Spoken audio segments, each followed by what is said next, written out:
नमस्कार दोस्तों, स्वागत है आपका अपने चैनल पे। आज हम एक ऐसे पर्व के बारे में बात करने वाले हैं जो हिंदू धर्म में अत्यंत पवित्र और महत्वपूर्ण माना जाता है। यह पर्व है कार्तिक पूर्णिमा। इस दिन की महत्ता भगवान विष्णु के मत्स्य अवतार और त्रिपुरासुर वध से जुड़ी हुई है। कहा जाता है कि इस दिन पूजा अर्चना और दान करने से अक्षय पुण्य की प्राप्ति होती है। इस वीडियो में हम आपको बताएंगे कि कार्तिक पूर्णिमा की पूजा विधि क्या है, इस दिन क्या करना चाहिए, शुभ मुहूर्त और इससे जुड़ी पौराणिक कथा। तो इस वीडियो को अंत तक जरूर देखें और हमारे साथ इस पावन पर्व के रहस्यों को जानें। दोस्तों, कार्तिक पूर्णिमा को हिंदू धर्म में एक पवित्र दिन माना जाता है।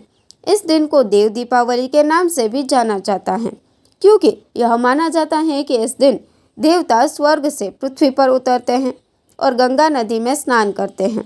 कार्तिक पूर्णिमा के दिन पूजा अर्चना, स्नान और दान पुण्य का विशेष महत्व होता है। कार्तिक पूर्णिमा 15 नवंबर को मनाई जाएगी। इस दिन सुबह और शाम के समय विशेष पूजा और दीपदान का शुभ मुहूर्त रहता है। अब जानते हैं इस दिन की पूजा विधि, जिसे करने से भगवान विष्णु और शिव जी की कृपा प्राप्त होती है। तो आइए जानते हैं कार्तिक पूर्णिमा की पूजा विधि के बारे में। सबसे पहले आता है स्नान और संकल्प। कार्तिक पूर्णिमा के दिन सूर्योदय से पहले उठे और व्रत का संकल्प लें। फिर किसी पवित्र नदी, खासकर गंगा में स्नान करें। अगर यह संभव नहीं हो तो घर में नहाने के पानी में थोड़ा गंगा जल डालें और फिर उस जल से स्नान करें। स्नान के बाद साफ कपड़े पहने और भगवान विष्णु की पूजा करने का संकल्प लें। दूसरे पर आता है भगवान सत्यनारायण की पूजा। इस दिन सत्यनारायण भगवान की पूजा का विशेष महत्व है। घर में सत्यनारायण कथा का आयोजन करें। पूजा में भगवान को फल, फूल, तुलसी के पत्ते और पंचामृत चढ़ाएं।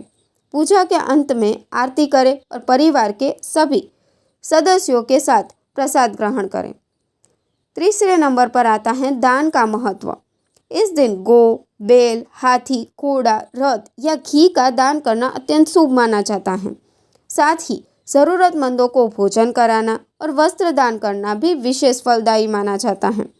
इस दिन हवन का आयोजन करें और भगवान को शांति और समृद्धि के लिए प्रार्थना करें। चौथे नंबर पर आता है दीपदान की परंपरा।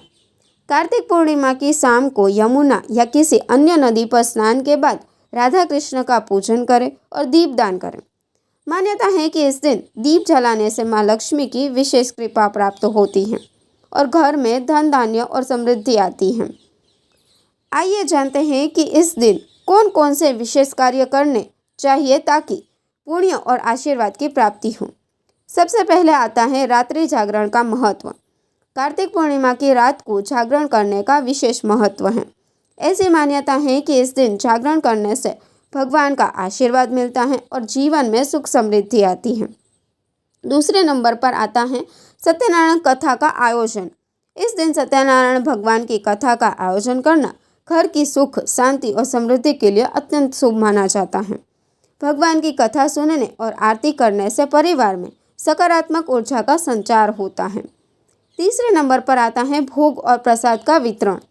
सत्यनारायण कथा के बाद भगवान को भोग लगाएं और फिर प्रसाद का वितरण करें।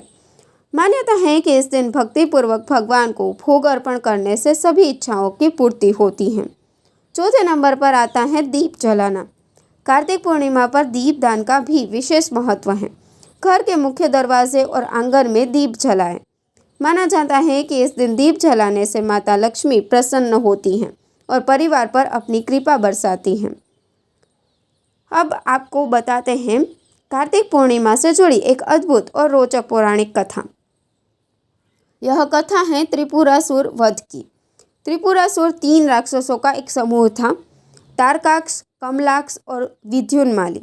इन तीनों राक्षसों ने ब्रह्मा जी की कठोर तपस्या की और उनसे अमरता का वरदान मांगा। ब्रह्मा जी ने उन्हें अमरता तो नहीं दी, लेकिन एक ऐसी शर्त रखी कि उनकी मृत्यु तभी संभव होगी जब तीनों नगर एक पंक्ति में आकर किसी व्यक्ति द्वारा एक ही बाण से नष्ट होंगे। इसके बाद इन तीनों ने 3 अलग अलग नगर बसाए और पूरी सृष्टि में आतंक फैलाना शुरू कर दिया। इस समूह को त्रिपुरासुर कहा गया।